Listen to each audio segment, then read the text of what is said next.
Yes, welcome to the 4th episode of the Master Session podcast. And it's getting hot. It's getting hot in here. That's why we have stand on the SC. But the Master Session podcast is, of course, to bring you the stories behind the music. You see the girls, the cars, the flashy things. But this time we are bringing to you the untold stories, the people who are behind the scenes, who are making it happen. And today I have a guest who's going to introduce himself and tell us much about himself. But I'm very honored to have you, by the way. Welcome to the show. Blessings. Yes. Blessings all the way. I'm SOJAH, recording artist, Red Zone, and I work with masters as well. My birth name is Chizito Ivan Tony. Okay. I'm pleasured to be here. Yeah, man. Let's first go back to your childhood. When did you know? I was telling this story to Banjo. That maybe because visitors used to come at home, turn on the radio, no sabula mboti, and they give you money. That's when I was like, this thing here. So for you from your childhood, where did you first see the thing? You're like, I think this is my thing. Talking of childhood, I grew in a church. Yeah. Hey. I was singing in the choir. Okay. And before I joined the choir, I used to sing in the Sunday school. So music has been part of me even when I was growing. Yeah. Yes. So that is why I think I am so attached to music that I am no longer attached to it. It is part of me. Okay. Understand? Music is you. It is me. I like that. That is better said. Okay. Yeah. So, in school, how was it? How was it for you? Like, growing up in school, and when do you first get introduced to this concept of actually making music? In the choir, you are singing, you're there. But yeah, of course, when I joined school, I think this thing was kind of following me. Okay. Because what I liked most at school, I did not like sports. I did not like any other business. We had indoor games and outdoor games, but I loved music. Okay. And unfortunately, we used to have very few parties Which school was during the term. Mubende Parent School. I grew up in Mubende. Okay. I'm born in Mubende. My dad is Chisto Charles Mukisa. I'm sorry I didn't tell you that in the beginning. No, it's okay. My mom is Nakato Irene. My mom is a Musoga. Okay. I love Basoga. Okay. And I really believe my talent has a strong attachment that side.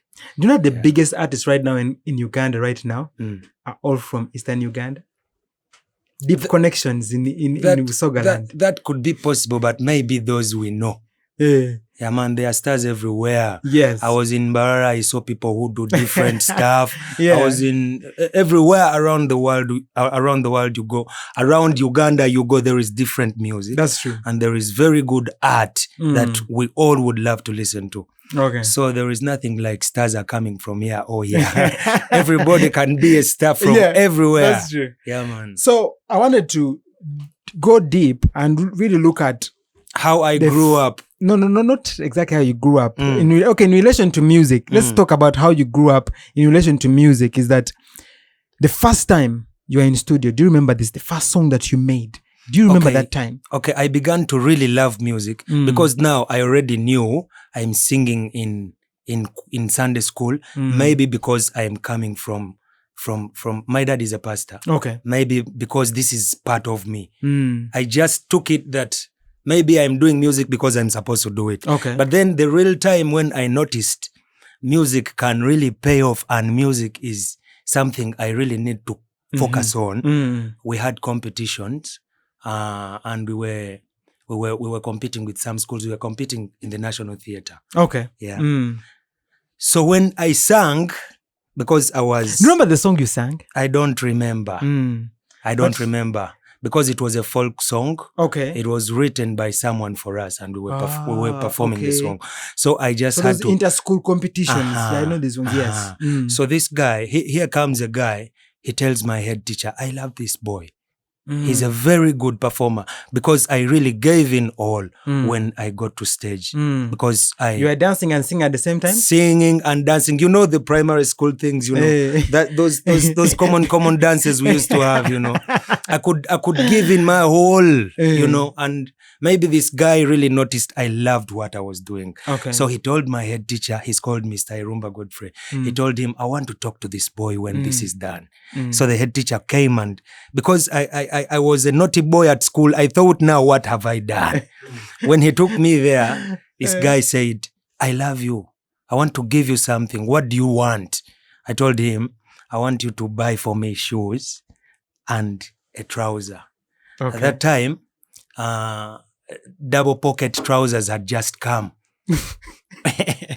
And when he went to buy me a trouser, he bought me very good stuff. He bought me a Django boot and a trouser, which was exactly the color of my school uniform. So I had to it was fitting. And it was fitting me very well. So I had to chop off this and make it a short, because we were putting on shorts at the time. Okay. So I had to chop off these legs and make it a short. Okay. And I could put my wallet here and my calculator. Don't tell me you went with Django boots I walk to school. with the boss. I go with Django boots to school.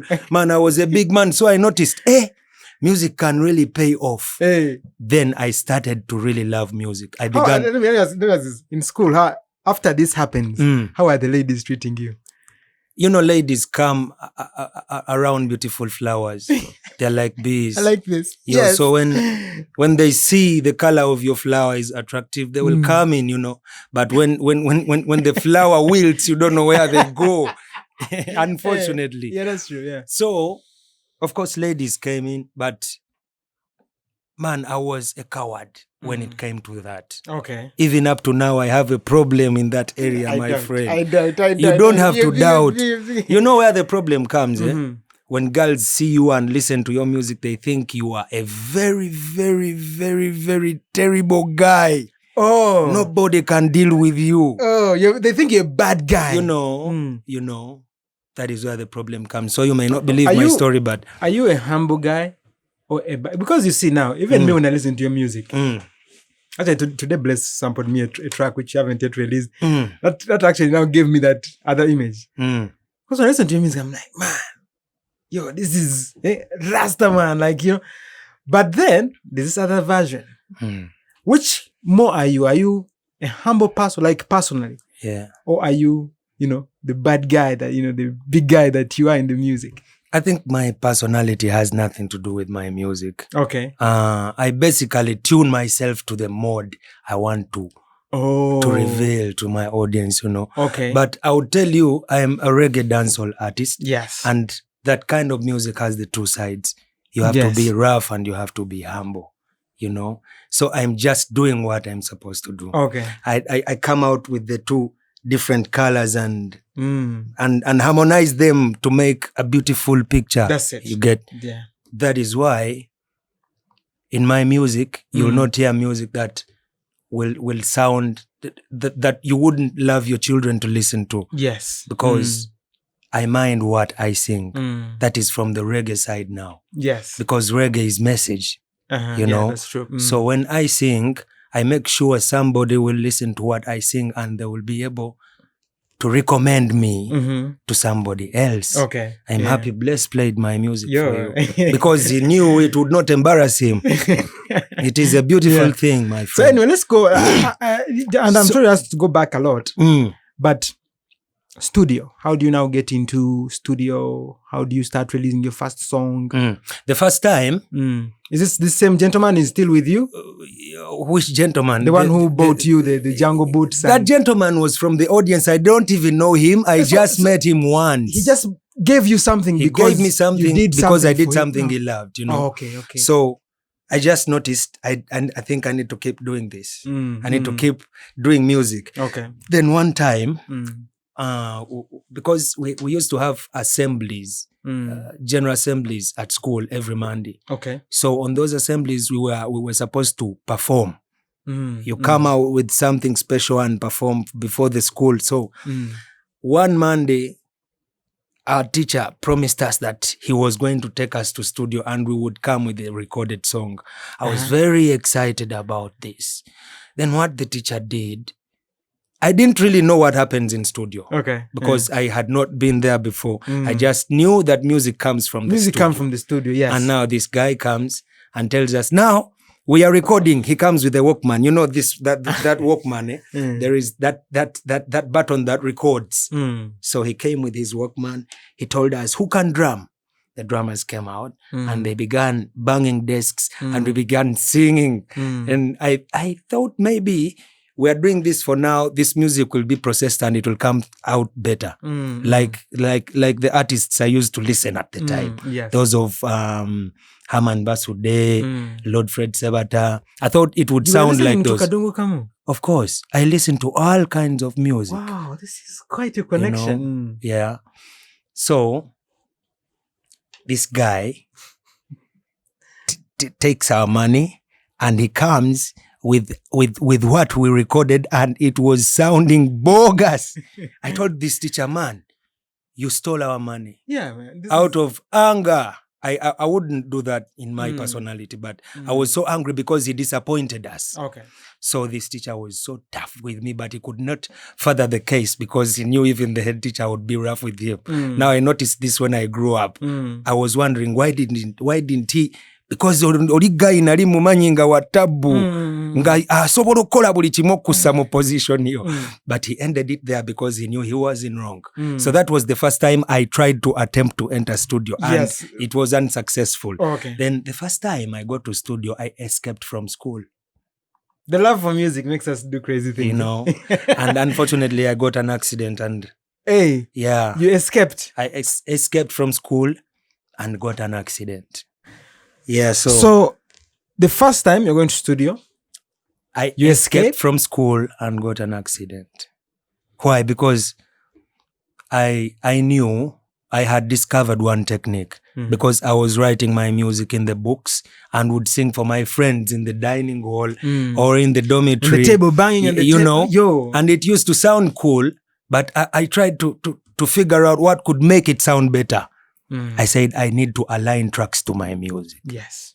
This is where the idea of the studio comes in. So the school I went to for secondary was a new school, Mount St. Henry's High School, Mukono. It was, and we were I'm one of the pioneer students there. So I know when the school is just starting, so we have a lot of freedom. We had to write a school anthem. Okay. You know, so here I escaped from school because I thought if I hand in my school anthem recorded, it would sound better than anybody else's. Wow. So, okay. Yes. Unfortunately, I got an accident and was not able to get to studio. How do you explain that to the school administration? When I came back, I just told, because the accident was not so terrible. Okay. It was just I just got some simple fractures and some cuts here. Yeah. I have scars that I'm not supposed to show my people. Yeah. So I went to the nurse and told her I fell from the decker. She had to believe because she was not there. Yeah. That is how I survived that. Okay. But I did not go to studio still. I attempted twice. This is the second time. Yeah, but I was not getting there. So there is this guy, because I used to perform at school, MDD, music, dance, and drama. I was those are good. Times we shine as musicians. It's you know, yeah. and when I performed, another guy picks me and he tells me, I am taking you to studio. Okay. And this holiday you will not go home. You'll come and stay in my house. Okay.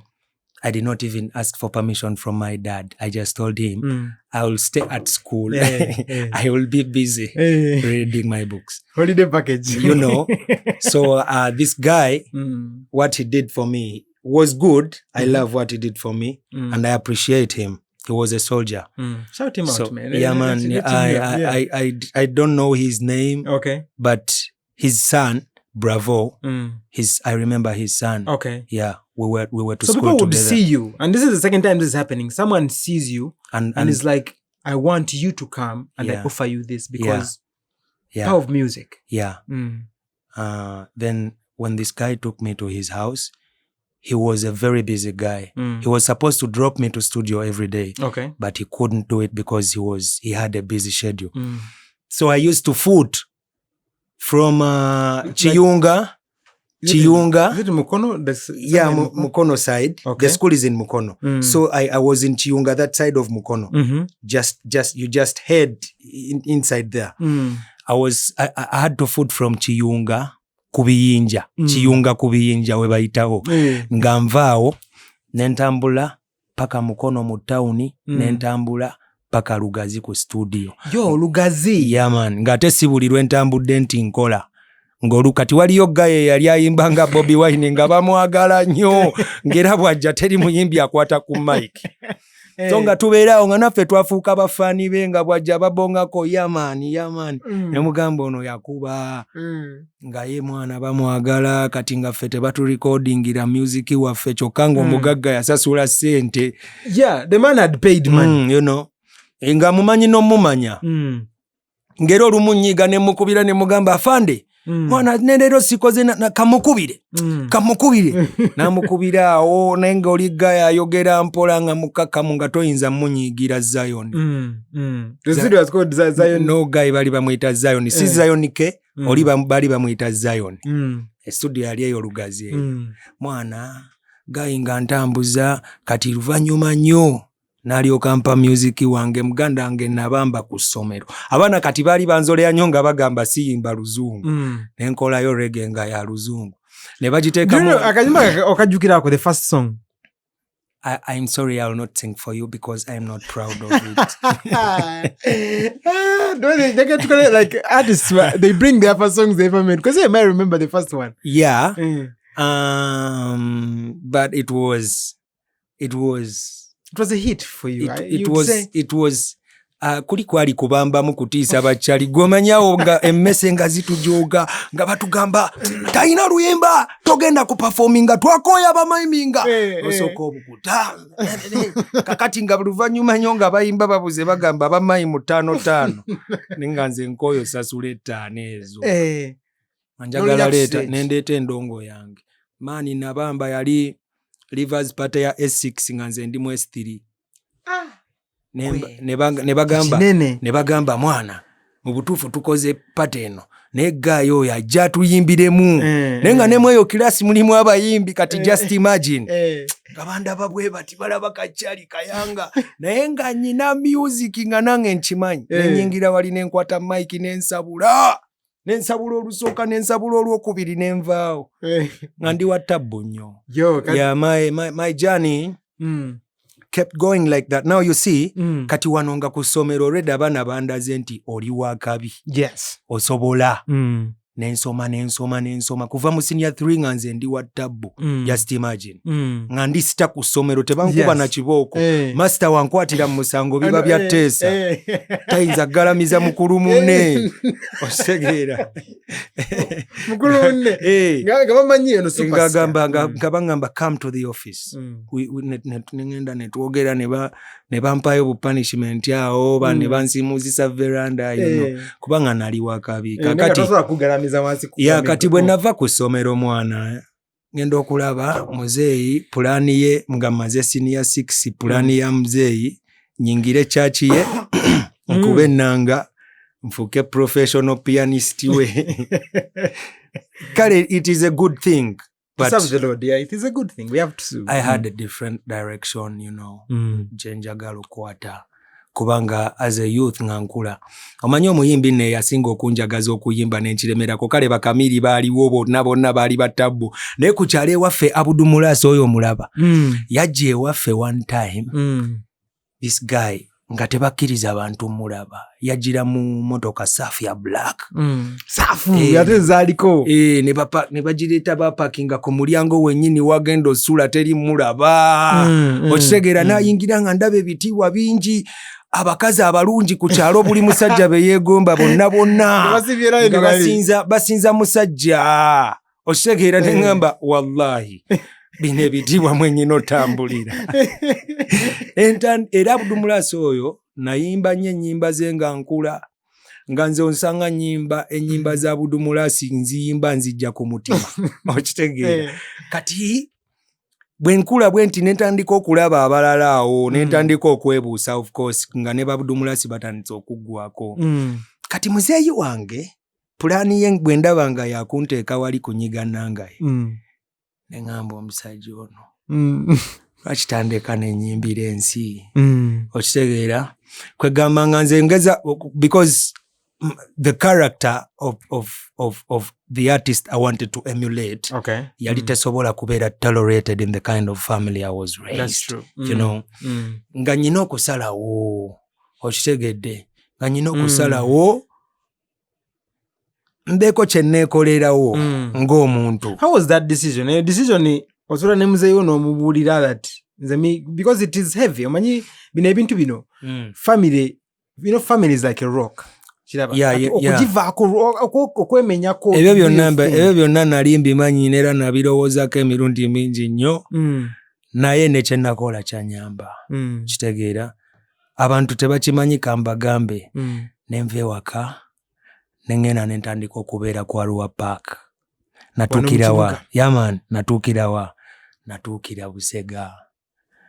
Busega nembeera kati nga nze nkimanyi wenkubira akayimba bepa hit nga kyekindi mu mutwe najja n'emitwalo 15 nentandika mpola kati oba busiru bwankwata butya nenemaata okugenderawo mu studio nentandika okuzinogolako mpola bwendya naku ezasookawo nalyanga mugagga nga nsula nga boosi naye muganda wange gwe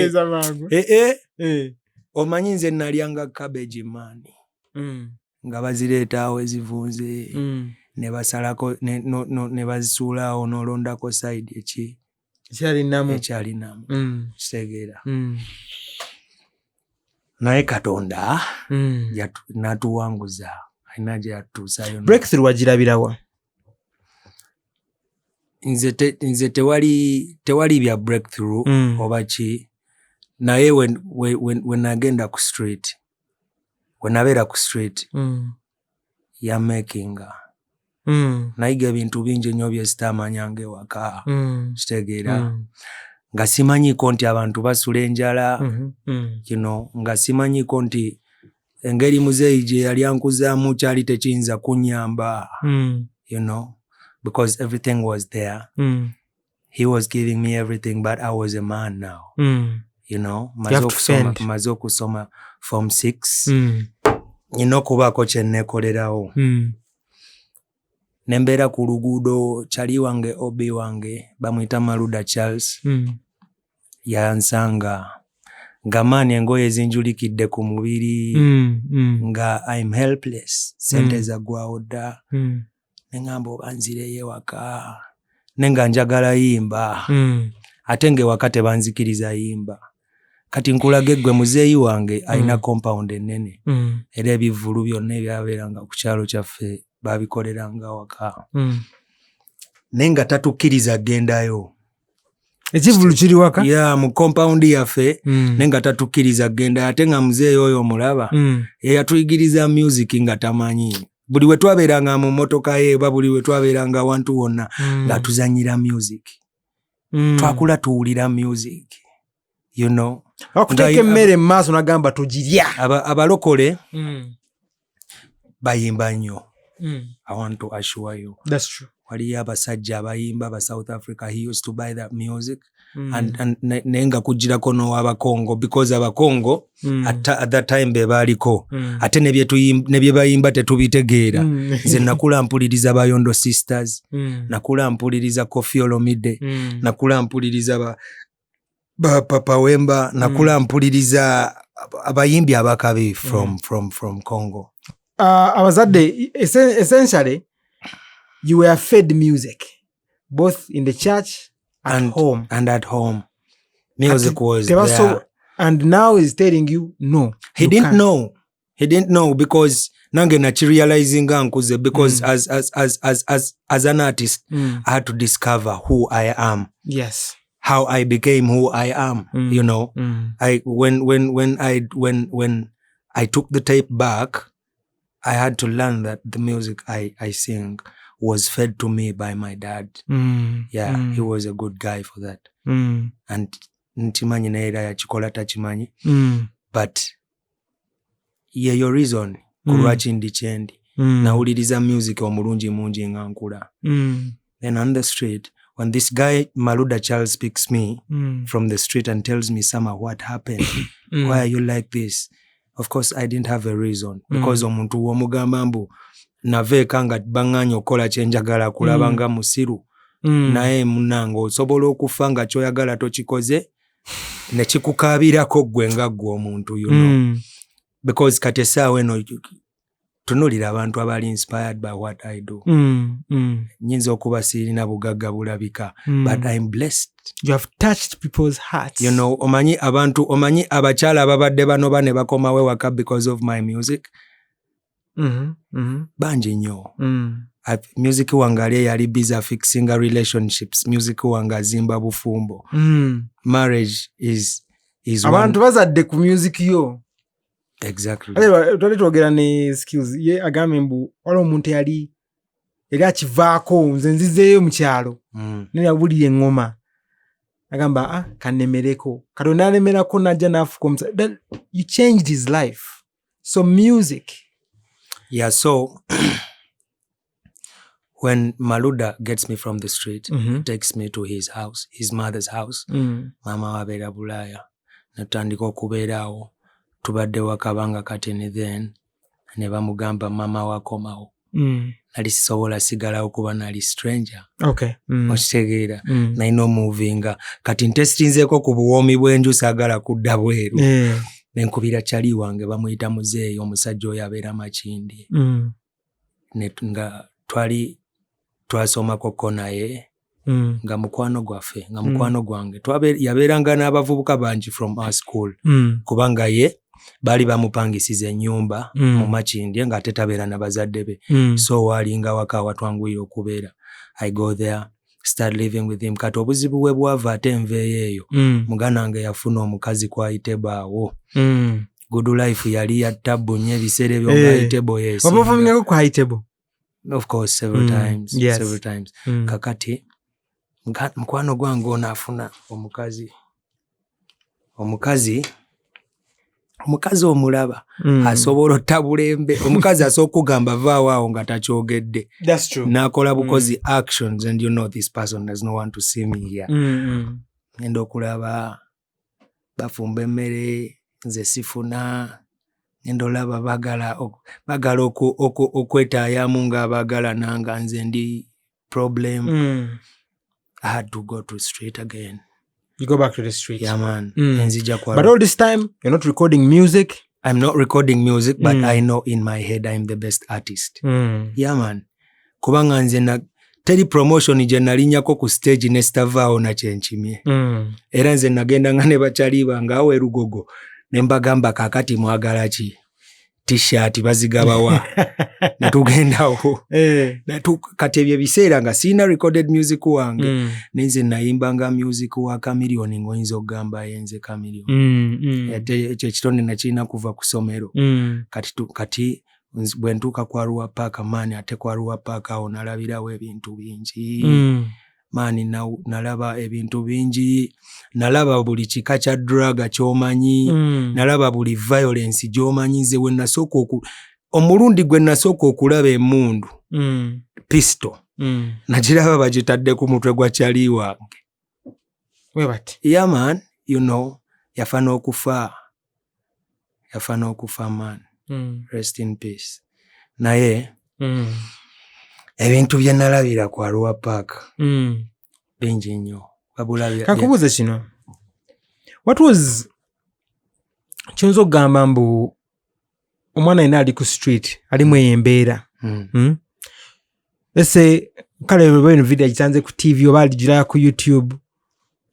What can you tell that young boy weche wayiga kye walaba mbu kye kyakusobozesa okufuna amaanyi oba okwekwata, anything that you learned that has stayed with you up to now? Nothing can save a poor man than his faith. That's very powerful. Yeah man, if you believe in yourself, buli kintu ky'okola ng'okikola okimanyi okisobola. Kubanga nze ebintu bingi ebyajja okummalamu amaanyi, but I knew I had to do what I'm doing. I had to keep doing what I'm doing. And even when I got other jobs to do, kati kubanga when natuuka wano kwa Arua Park, discipline is part of me. I don't remember. I don't forget to treat people like humans. That's true. I don't forget to be humble. Because that is what matters at the end of the day. That's true. The music does not matter. The money does not matter. The fame does not matter. It is who you are. Can the people appreciate you? Because you can have it all, but the people cannot come around you. I know artists like those who have it all, but people don't want to sit around them. But they are also fighting. You know, buli muntu alina kyalwanyisa there. We just don't know people's battles. But God knows. Kati, you take us. Omuntu yenna okubeera kyabe. Ate yo street ogiraba. Bweta breaking. It's making. But it depends on your circle. It depends on what you believe in. And who you know you are. Yeah. Because I kept doing what I did.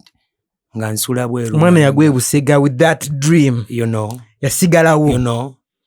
Naye kwa Arua Park awo. Na abantu bantreatinga bulungi because they started acknowledging my art. Kubanga awo kwa Arua Park nafunanga chance eyimba. Waliwo part. Yechimune bali abaye 6 because of the art. Yeah. Ngosobola okasendinga levels. Kwa Arua Park awo ngaliwo omusajja bamuyita General Ballet mwagala nnyo.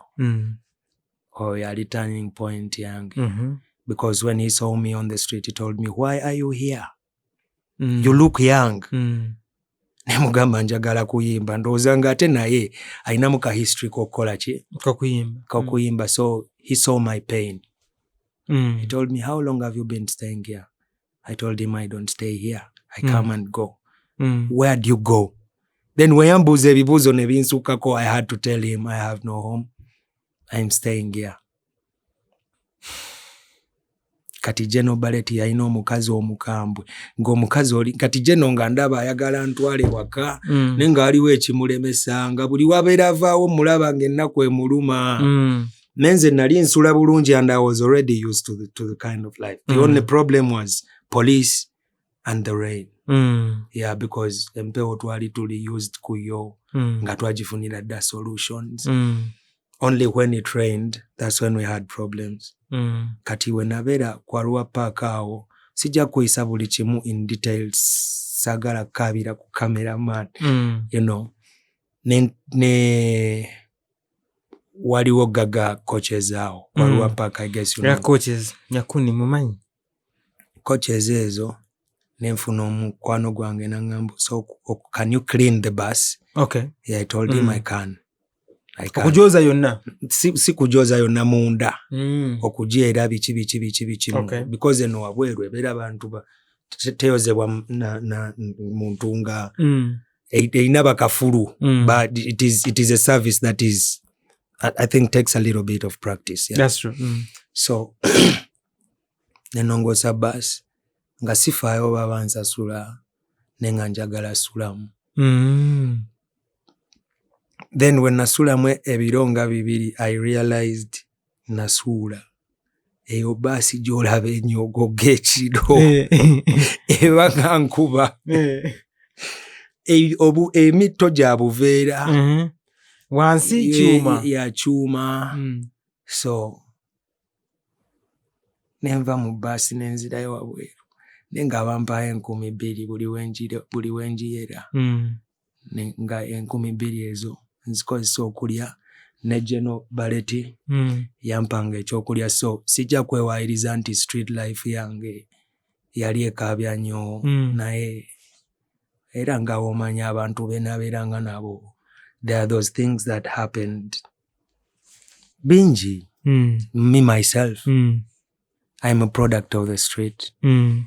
Yeah man. So kati ova ku street waliwo omusajja yali atunda obuwunga awo. Yeyanzija ku street. Yalaba nga nyimba nnyo Ngobera omutuno kuba kapera. Okay. Nga ntekayo kuba nali nkola ku byuma bya Geno. Okay. The public address system. Ntekayo music nenkuba instrumental nenyimba abantu ne banfuwa sente. Yeah man, nentandikira ompolo okuzimba. Then nga Geno olumu mukyala we lwatali yantwalako ewuwe kwegamba life teyalimbi. Nenga muzee ayagala kunkwata anzizeeyo ewaka kuba bamugamba omwana muyaye mwana abeera eri yayiga biki you know bimanyi bye boogera ku bayimbi. Muzee nga buli lunaku anteekako bambega bankwate bantwale naye munnaye nga baganda bange bambuusa nga baŋŋamba Ivan munnaye awo wosiiba tobeerawo leero bajja kusiba. Bo buli we balabanga ku mmundu oba combat nga bakimanya omyaye bagenda mulya. Naye okuva ku street awo maani nalwala. Bwe nali ndowooza ntandise osula ewaka ndowooza eyo syndrome ey'okukyusa life. Change of environment. Yankuba nnyo. Nalwala nnyo. Nenzirayo ewaka. Ewa muzeeyi nga naye kennyini tante kati gwe nali nakuza dread kati mu taxi park we nnyira okudda eka kyali wange paatu we nagendayo yambuuza Ivan wabaaki? Ne ŋŋamba kirabika enviiri zino ze zindabisa nga atali wa bulijjo. Ne ŋŋenda ne nzisalako kati ate we nazisalako amatu ne gabangalala weegati. Nga bw'ondaba olaba nina problemu. Ne ntuuka ewaka ne nkonkona mami wange ne muzeeyi wange. Ewaka teri masannyalaze bazikiza generator bagenda kwebaka. Bagula olugi balaba akasajja tebakategeera ne bambuuza oyagala ki? Ngamba mama wange nze Ivan. N'atulika n'akaaba. You know. Chiruma. But these are tears of joy, by the way. Not really joy. Kuba even at that time nali siina nga byemmanyi biri mu mutwe gwange sinabi manifestinga. Sinaba recordinga yo music yali of course nagenda nga mu studio nenga obuyimba bwe ninaye. Nange nga sibuwulira nga mpulira we can do something better. Nenga abantu bo babwagala man. Nga butambulirawo mpola. So when I go back home muzeeyi n'aŋŋamba oyagala ki? Ngenda kikukolera. Ne mugamba. That's a very good turn. Ne mugamba njagala soma music. Okay. N'aŋŋamba genda osabe. Go and apply. Get your papers. Go and apply for the course you want. Nenzija. Nensaba. Bwe najja kati bwe nakomawo Kampala at that time tandise okutereeramu nalwala nnyo. I don't want to go to details. Ne nalwala nnyo. Nga bw'owulira nti n'okutandika nti olunaku lumu bakubirako muzeeyi ku New Year's Day ku first January ndowooza I'm not sure the year. I've forgotten it. Ne bamugamba omusajja atambudde. Leero afulumye mu nnyumba atambudde agenzeeko ewa muzeeyi Kayindo. Nenge wa muzeeyi Kayindo we bagamba kuvanga wano paka ne wali mu parking wali ewa master wasa jafangaye. Okitegeera nga bakubira muzeeyi mbu atambudde. Kati basing on that statement you can know what it was the story was. Yes, very serious situation. So nkomawo Kampala ntandise okutambula ne bandagirira studio ye Kasangati. Ngende Kasangati. Kwa applying okusoma wagenda wa okusoma Makerere University. Okay, like yagala osoma MDD. CMDD. Nze nali njagala kusoma music. Okay. Nga siri certain ku course nenga njagala soma music. Anything to do with music. Yeah man. Nengenda nenfuna nendaba bichi what courses are there for application nendaba Bachelor of Arts and Music. Nensaba ne MDD. Nensaba ne nensaba ne I don't remember. Bachelor of Arts and Music. In music. Yeah man. Same with banjo. Ne banjo je asoma. I did a Bachelor of Arts and Music. Wajimaliriza yo? Yeah. Yeah man. Banjo yajiduka. Yatabbo nnyo. Oyiga ebintu bipya obanga ddamu oyiga okwogera, you know. So Kalodayo di mu studio. Nze kati that's where I'm looking. Oyaga kumanya we nagenda mu studio. Yes. Now you are at school. Are you part-time in studio? Yeah, kati awo nali nfuuse musajja of course. Nga ne wemba nfunye obuzibu muzeeyi wange asobola okunnyamba nenga yakitegeera nti njagala kuyimba. Finally yakkiriza. Ennyumba gye nasooka okupangisa yali kawala ya $8,000. Okitegeera kati nentandikira ddala okukola music kubanga awo nali mbeeranga mu studios. Nentandika n'okuyiga production. Yeah. kati ne bangamba neneyo gye nagenda owandiika akayimba awo ntandise n'okuwandiika music abantu banzikiririzaamu mpandiikiddeyo Bebe Cool mpandiikiddeyo Winnie Nuaji Winnie Nuaji nali sinnamuwandiikira at the time nga mpandiikidde Bebe Cool eka we nali nkyasoma when I was at university I wrote for Bebe Cool ne ku campus nga banzikiririzaamu ntandise n'okubuulira abaana music kyeki kati nga bantadde mu picture yogera ku music you know it was a great experience so kati mu kuwandiika music muno ngwa ku bayimbi baŋŋamba Sama ku ngeri gy'oyimbamu teweetaaganga ebintu by'owandiika bino bitunda butunzi nawe weetaaga oyimba okay ani agamba kino unjukira manager wa City Rock abawala ba City Rock he told me bono omuntu yekka asobola okuyamba ebyo ebiseera ndowooza Moses yali yakafa Moses Radio awummula emirembe ne baŋŋamba osobola bw'ofuna Washington kigenda bba kiwedde nga nzirayo eka ne balabalamu kati awo we nasomeranga ku university I could produce I could write music I had some money ng'ekintu we mba nkyagala nkifuna tandise okurecordinga music abantu banzikiririzaamu kakati nagulayo ne laptop yange nina n'akatanda kange ndi boss man tolina ky'oŋŋamba nga nkwata laptop yange kati eyo bagayeyo gye nagenda eyo enansa n'okuwandiikira ba City Rock they told me when you work with Washington it will be a blow so I sold my they told me I told them what does it take okola ne Washington ne baŋŋamba nga w'oyimba obulungi ojja tufunirayo $50,000 mu kutwala ewa Washi yaŋŋamba ana ga Washi 10 jije kayungirizi nkwata ntunda akatanda kange ne laptop njagala kulaba Washington sacrifice for music you know njagala kulaba Washington ndabe kikyaŋŋamba tukole music tulabe Washington enkya olunaku lwe twalina mu meetinga ku makya nkubira producer ono ng'essimu evuga takwata mirundi nga 10 nga mmala nziramu ogikuba ng'eŋŋamba teriiko okitegeera kati ngenda okuddamu oginyiga ng'eŋŋamba please check the number you have dialed and dial again kati nenkimanya ono gaye ampisizza kulitalaba nembeera awo naye nga during that time of course nga studios bantegedde kati ngendayo nempandiika music nenkomawo eka nali nsula awo nkyusizza ne gye nsula nfunyeyo ne ka studio ewaka we nali e Makerere University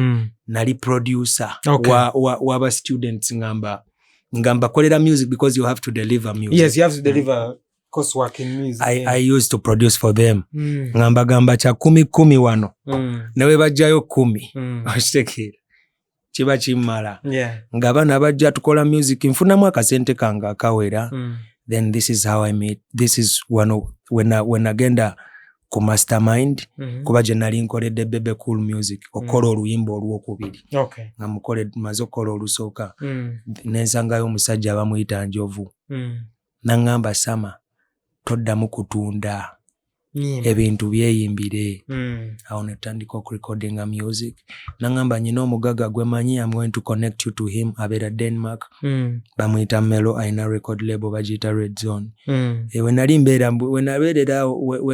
wenabeerera ne ka studio oyo Bless yajjanga ewange akimanyi naye nga wali ewange wabeera muliro nayina banneiba Abasomali naye nga babeereyo tebawulira byennyimba naye nga bazina genda olaba we baba bayitawo baagala nnyo olaba afuluma omwo yaani omwana talya tetulabangako ng'ayoza ebintu naye abeera omwo n'abuukula endongo epopopo nga nze ŋŋamba nga kati nga bangeyo abamanyi siriimu kumbe mwe ndi mbawulira ne ŋŋamba zibayitamu awo nga ntandikidde ddala ofuna confidence nga I can do anything nga nsobola okukola ekintu kyonna then manager wange oyo gwe nafuna Mero nandeeta ne meeting Washington finally no meeting Washington ku bwereere nno no charge zero cost ne tukola the first song Akama Yeah man, netuzzaako ne music omulala nkozeko ne Croach,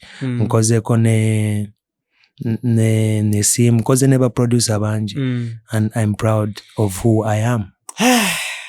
It's a very, very deep story. Yeah man. And of course, to normally the podcast, just 30 minutes. But thank you for sharing with us. Any final words? Abantu babudire. Any new music coming out? Any message you want to give out? Please, as we conclude. Of course, the music is coming through. That is. But I've heard the music which is coming. I can testify. I can testify. So blessed is spreading the message. Yeah, man. A lot of music is coming. Then for my fellow youths who are trying, it is hard for an artist with nothing to make it in a country like Uganda. It is a long journey. It is a long story with stumbling blocks, turmoils, everything hard you can think about. But the most important thing is keeping your focus. Yes. And don't let nothing divert you from what you believe you can do. Anybody can be anything. Anybody can touch anything they want to touch, you know. I've seen people who have risen from zero to something. Yeah, so I myself am a living testimony. Yeah, I'm proud. I'm proud of who I am. Okay. Yeah, and you should be proud of yourself too, because everybody is able. Yeah. Thank you so much, Summer Soldier. Blessed It's love. been nice to talk to you, and I know this story is going to inspire a lot of people. Thank you so much for watching. If you are listening to this on Spotify, wherever you get your podcasts, please rate us, give us some comments, and please your social medias, social media. Facebook. My name, the spelling of my name is SAMA, and SOJAH is SOJAH. That is Summer Soldier. Instagram, Summer Soldier UG, Facebook, Summer Soldier Africa. And all other social media platforms, all other social media handles, I use Summer Soldier. Now, man, you know what I like about your music? You have the international sound that at the same time is felt by the person in this area. Yeah. Yeah, that's... I don't know if that is the no description you usually get, but I feel like, is this a Ugandan really? Yeah. But at the same time, Uganda, yes. It's really amazing. Thank you so much for coming on the show. You are welcome. Yes. Thank you. It's been a pleasure. Okay, guys. See you on the next episode.